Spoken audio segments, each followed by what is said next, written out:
The Pan American Health Organization warning of summer travel, police investigating another homicide here in the capital, and the Democratic National Alliance weighing in on the BPL's electrical union's recent demonstration.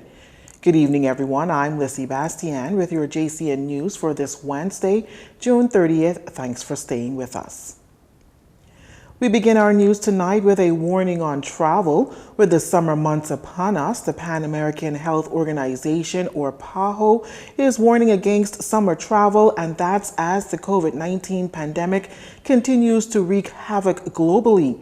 Director of PAHO, Dr. Carissa Edian, during the weekly press briefing on COVID-19 in the Americas, says that this may not be the ideal time for travel and urges countries to not only work to contain the spread of COVID-19, but be prepared to face the challenge of seasonal weather. With children on vacation, many parents face important choices of how to make the most of these summer months.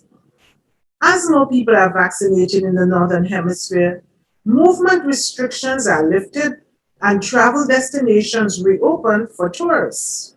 And many families may be considering booking summer vacations. We must remember, however, that while vaccines protect us from the worst of this virus, even those who are vaccinated can become sick and spread COVID.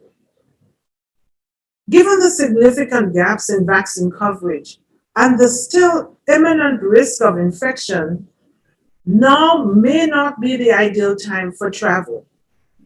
Dr. Edian also reminds that beginning of summer also marks the beginning of the Atlantic hurricane season, which began on June 1st, and this year's hurricane season arrives during worsening outbreaks of COVID-19 in Latin America and the Caribbean. Over the last 5 years, the Americas have witnessed over 550 extreme weather events impacting more than 190 million people.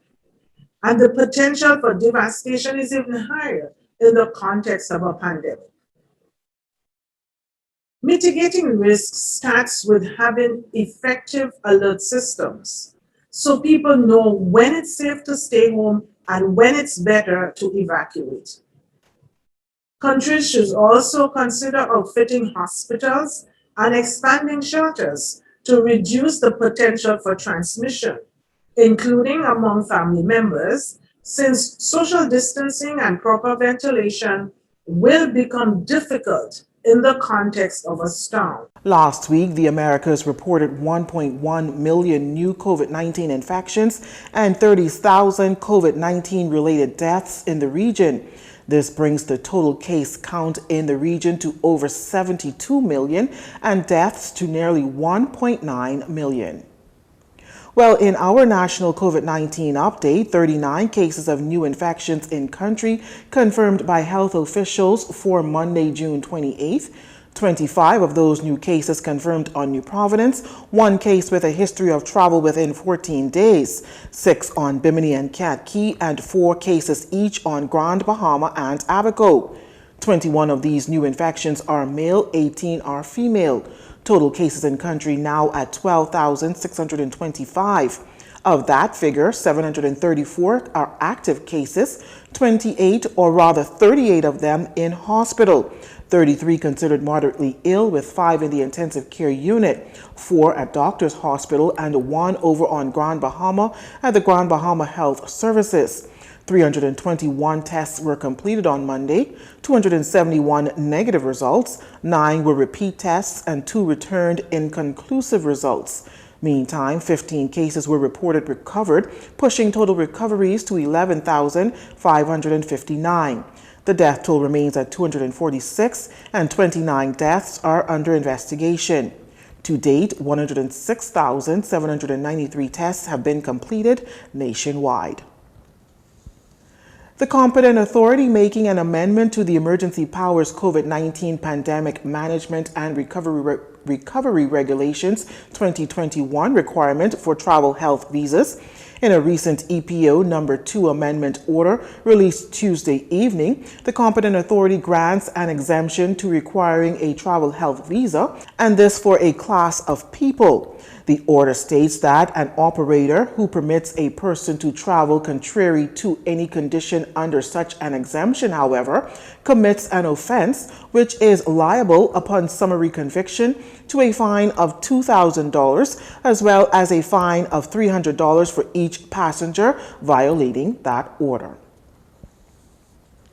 Well, police making some inroads in their investigation into several recent homicides here in the capital, as the Criminal Investigation Department placed 2 of the alleged culprits before the magistrate's court on Wednesday morning for separate homicides. Our Laurencia Smith has the details. 28-year-old Leonardo Colley of Market Street stood before Chief Magistrate Joanne Ferguson Pratt, charged with the May 14th murder of Akeem Kimi Davis and LaVon Dawkins and the attempted murder of Shaquem Campbell and Deshaun Rogers on the same day in question. Prosecutors alleged that sometime around 9 p.m. on the day in question, officers were called to a shooting incident on 3rd Street, Coconut Grove. When officers arrived on the scene, they were informed that a dark vehicle approached a group gathered outside of a home. 2 masked men armed with handguns exited the vehicle and discharged their firearms in the direction of the group. The 4 victims were all injured. They were transported to hospital in a private vehicle, where Davis and Dawkins both succumbed to their injuries.